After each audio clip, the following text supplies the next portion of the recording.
ስሟቸው ሰዎች ምንድነው የሚሉት? የእንትና መረጃ ላይ በቅርብ ጊዜ ለቀዋለሁ እረፍ የሚለው ማለት ነው። እግዚአብሔር እንደዚህ አይልም፣ ዝም ምን የሚለው ሴትዮ ሰው እኮ አላችለው ነግሬያቸዋለሁ አድባለሁ። ያቺ እንትን ዮሐንስ ወንጌል ምዕራፍ 8 ላይ ያለችው ሴትዮ ያደረገችውን በጣም የሚገርመኝ ዝሙት ስትሰራ ተያዘች። አይሁድ ይዘው ከክርስቶስ አቀረቧት። ሙሴ በድንጋይ ትወገር ብሏል፣ አንተ ምን ትላለህ አሉት። አይ ከእናንተ ኃጢአት የሌለበት ይውገራት አለ። ሁሉም ኃጢአታቸው ላይ በግንባራቸው ሲጻፍ ወጥተው ሄዱ። ልጄ የሚኮሳሾች ወዴት አሉ አለ። እኔ አላውቅም አለች። በሰላም ሂጂ አሏት። ግን ከዚህ የባሰ እንዳያገኝሽ ደግመሽ እንዳትበድይ አላት። ኋላ አባቶች በትውፊት ሲተረጉሙ ይህን ይላሉ። ጌታ የተሰቀለ ዕለት አንቺ ወዴት ነው ያለ አሏት አሉ። ጌታ አትክልት ማርያን አሁን እዚያ ነው እንዳትል እንዳትበድይ ብሏታል። አላስችላት ብሎ አለች አሉ። በዚህ አሉ ሰው እጅግሩ ነው የሚሰራው፣ እጅግሩ ምስጢር ለማውጣት እግዚአብሔር ሁሉን እያየ ዝም ይላል። አሁን እናንተ ሰው የሚሰራውን ኃጢአት ሁሉ ብናውቅኛ በአንድ ቀን አናብድም ብላችሁ ነው? እንኳን የዕድሜ ልኩን የአንድ ቀን ሌሊቱን የሚያስበው ነው። ቆያ ነገር ንገራችሁ፣ ባልና ሚስት እርስ በርስ የሚባባሉትን ቢያውቁ አንድ ሳምንት አብረው ይኖራል? በልባቸው እኮ ነው። አብረው ራት እየበሉ ፋዲ ልትለው ትችላለህ። በምን ነው እንደዛ የምትለው? በሕሊናው እግዚአብሔር አሁን ቆርጦ ቢጥልሽ ይላል ሰው መሳይ ሊላት ይችላል። በልቡ ይለት በሰላም መኖር እኮ የቻለው ሰው የሰውን ልብ ባለማወቁ ነው። አሁን አውቆ ላይኑ ማየት የማይፈልገውን ሰውዬ ናፍቀኸኝ እንዲሁ ሰሞኑን ሳስብ ነበር። ውሸቱን ቦግ አድርጎ ውሸቱን ማለት ቦግ አድርጎ ነው ሰው እንዲዛምረው። አይ ሁሉም ሰው እንደዛ ነው የሚለው አላልኩም። እንደዛ የሚያደርግ ሰው ይኖራል። ሰው እርግጠኛውን የምነግራችሁ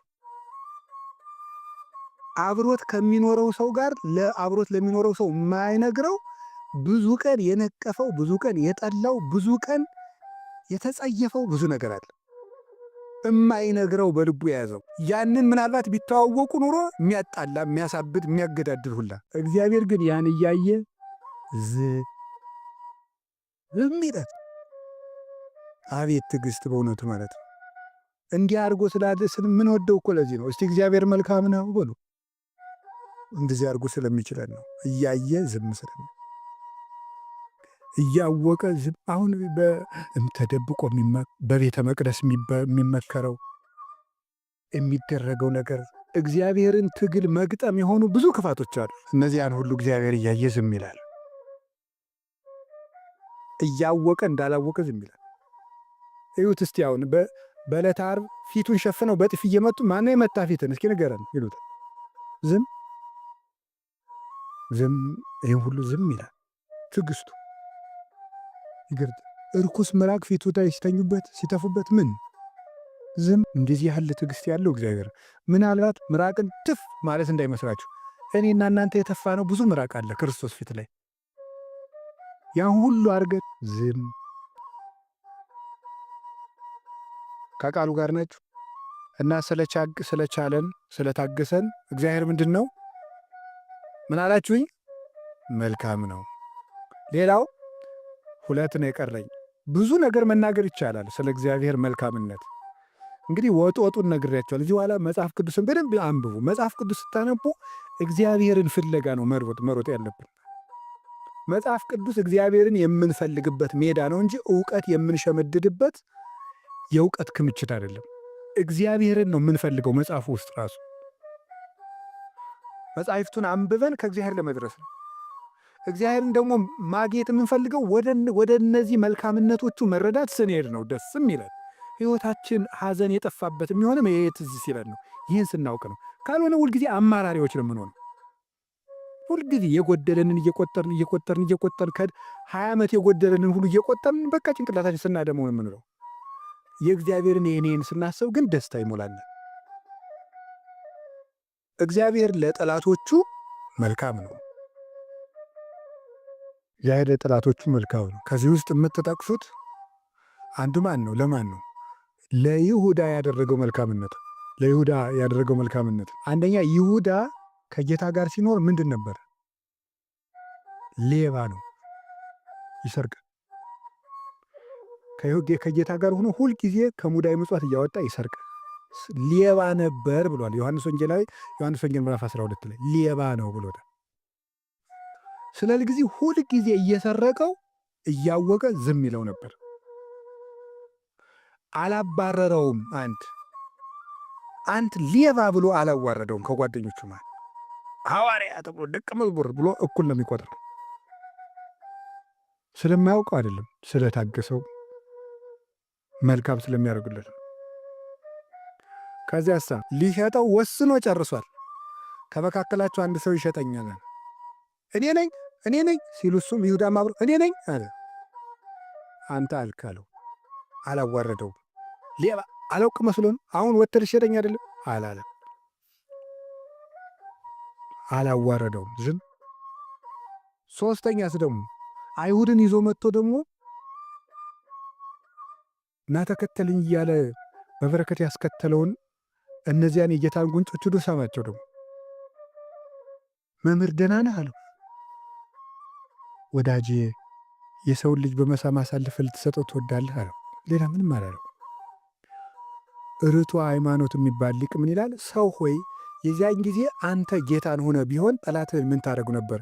እኔ ግን ሌላ ጉልበት ባይኖርህ በጥርስህ እንኳን የምትነክሰው ይመስለኛል ይላል።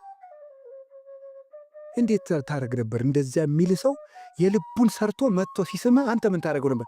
ቢያንስ ትነክሰው ነበር ይላል።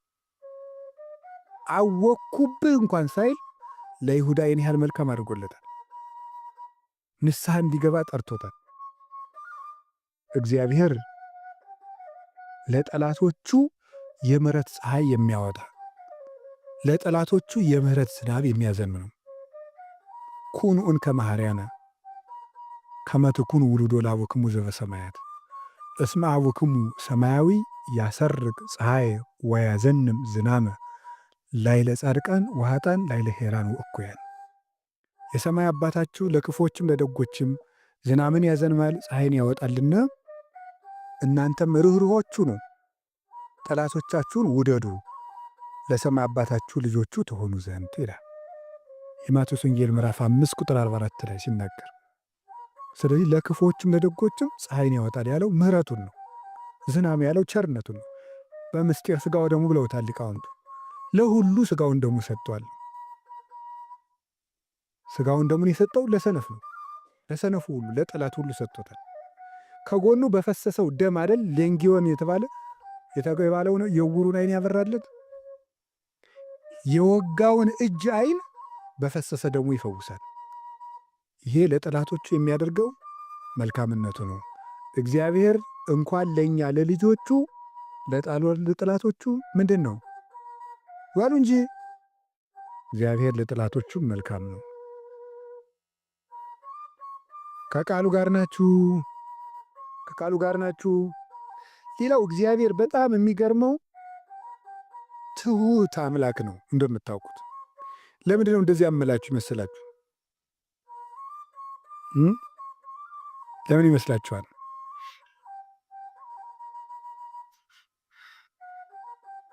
ለምሳሌ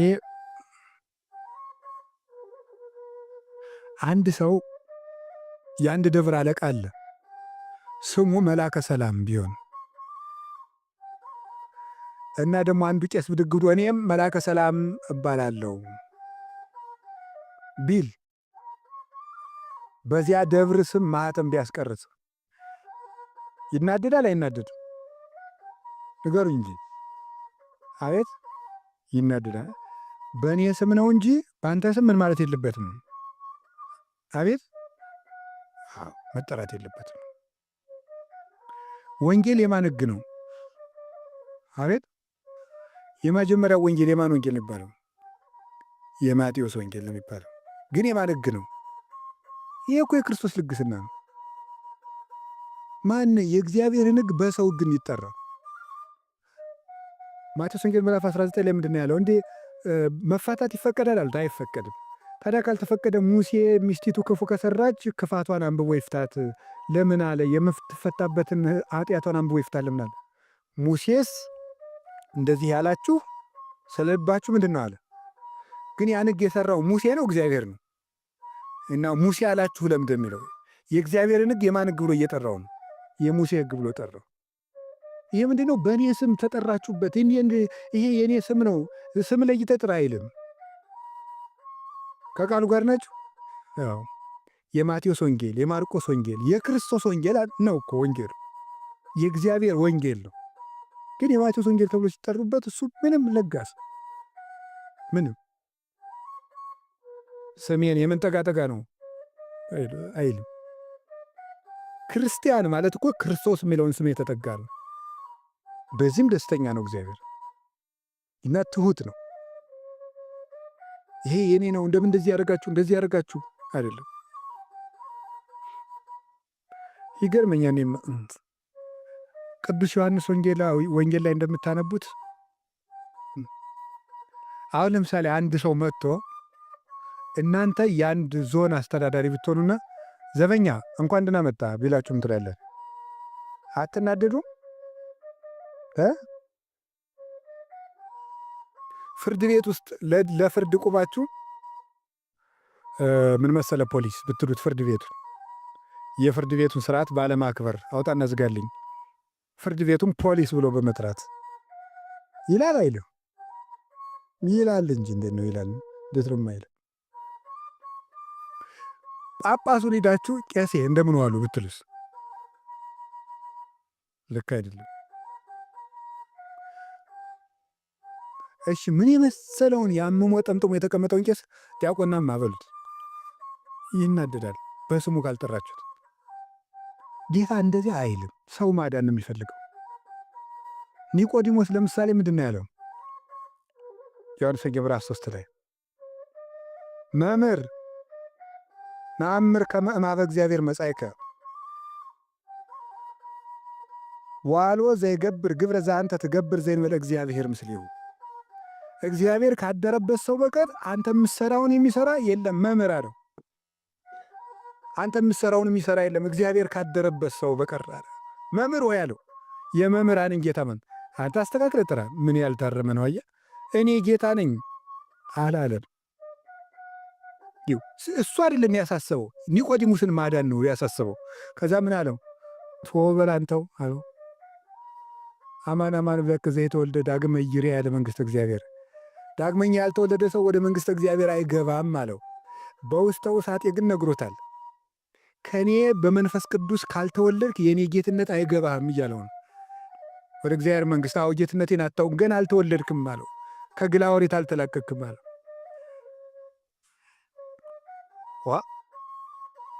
በስመ አብ ሰው እንዴት ነው ደግሞ ዳግመኛ ሊወለድ የሚችል አለ። ደግሞ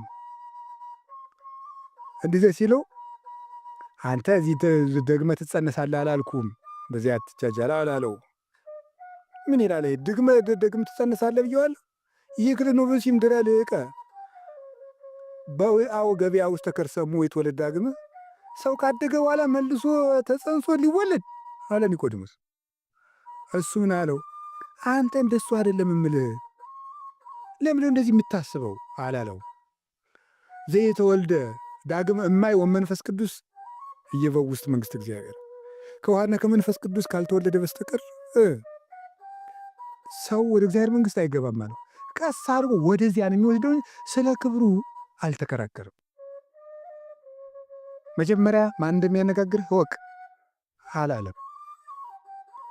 ዮሐንስ ወንጌል ሂዱና ያችን ምዕራፍ 4 ላይ ያችን ሴት ደግሞ ያዋት ምዕራፍ 4 ስትደርሱ ውሃ ስጭኝ አልሰጥም። ለምን? አንተ አይሁዳዊ እኔ ሳምራዊ። ውሃ የሚለምንሽ ማን እንደሆነ ብታውቂ አንቺ ትለምኙ ነበረ። እንዴት? አይ ከዚህ ውሃ የሚጠጣ ሰው መልሶ ይጠማል የሚሰጠው።